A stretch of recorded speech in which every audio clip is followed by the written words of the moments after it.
My name is Mr. Brema Sumana Igojam. I go by Igojam. This is the name that everybody knows here. I am the president of the Niger ESLF Roundtable Association. At the same time, I am a regional pedagogic inspector here in Niamey. Okay, it was a Zoom meeting that we had. It was about understanding your syllabus.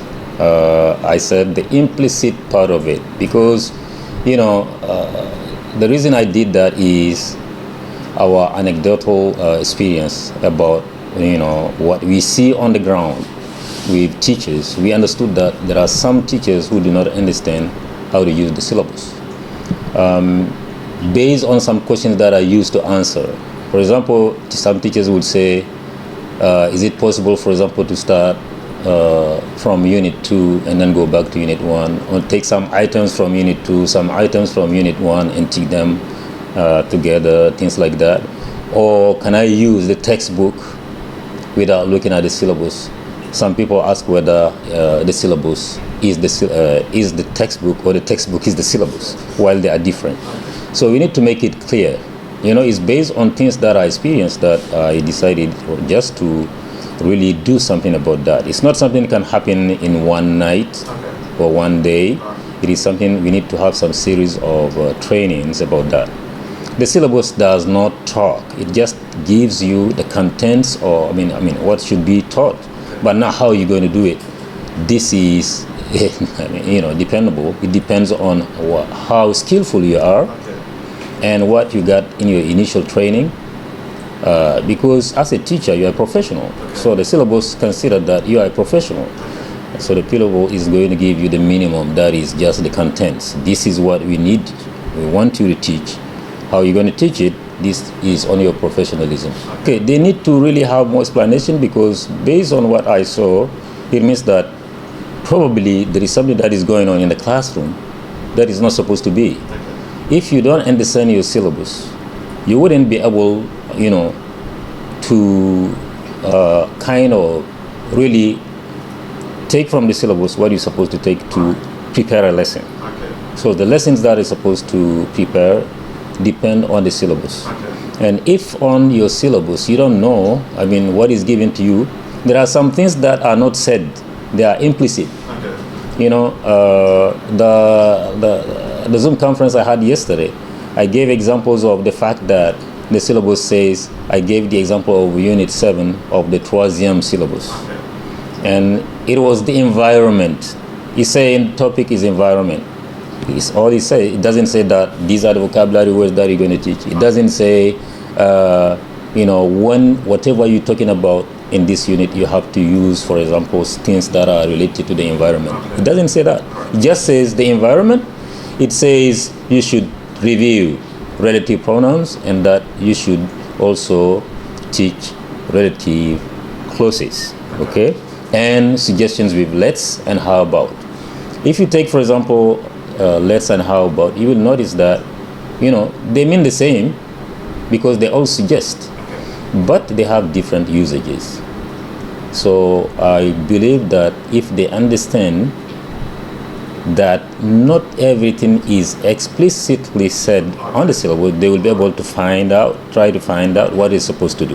This is what I said at the end. I asked them to ask questions, so that based on the questions, I will prepare other Zoom conferences. So I expect that maybe the teachers are going to get more curious about the syllabus now, because it's some kind of awareness raising also.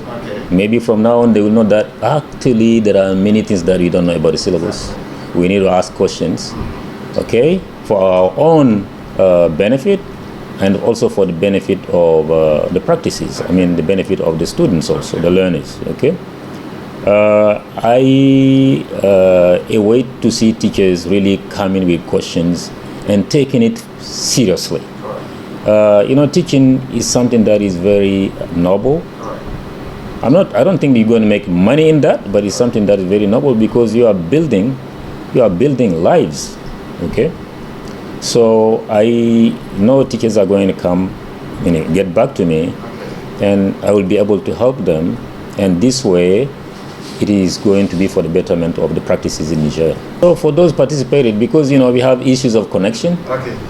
Normally, it's supposed to have a lot of people who join, but in fact, I think we had like some 8 people or something like that. Connection problems. Some people are having issues with even how to go with Zoom, because this is part of it. We already had a workshop. Our first workshop was about how to use technology for your own development. So we are trying at the same time to give opportunity to our colleagues to try what they have learned during that workshop. So it is actually like a two-folded objective. We are trying to see who can, for example, raise his hand when he has a question, who can really, kind of mute his micro or whatever, because these are things that they have learned through the first workshop. So this one is trying to give them opportunity to use, will be able to see, to evaluate, but also for the betterment of the teaching. The thing is that we wouldn't be able to get access to everybody to give them face-to-face training. It tends to disappear. So the best way is really make sure that we have a certain mastery of technology. Rural areas, what I'm doing, maybe people can share in USB keys, I don't know, but actually what I did is I sent it to our Facebook page. I know it is not enough, and I'm kind of sharing with anybody who wants, and I know it is going to be viral in some time, because people are going to send it, they're going to share it, because really it's talking about things that some people have never thought about. So the call I have is that really we encourage every teacher, especially because in Niger we have a lot of teachers who are not professionals actually. They just maybe doing, they're teaching for a living. They're not professionals. They need a lot.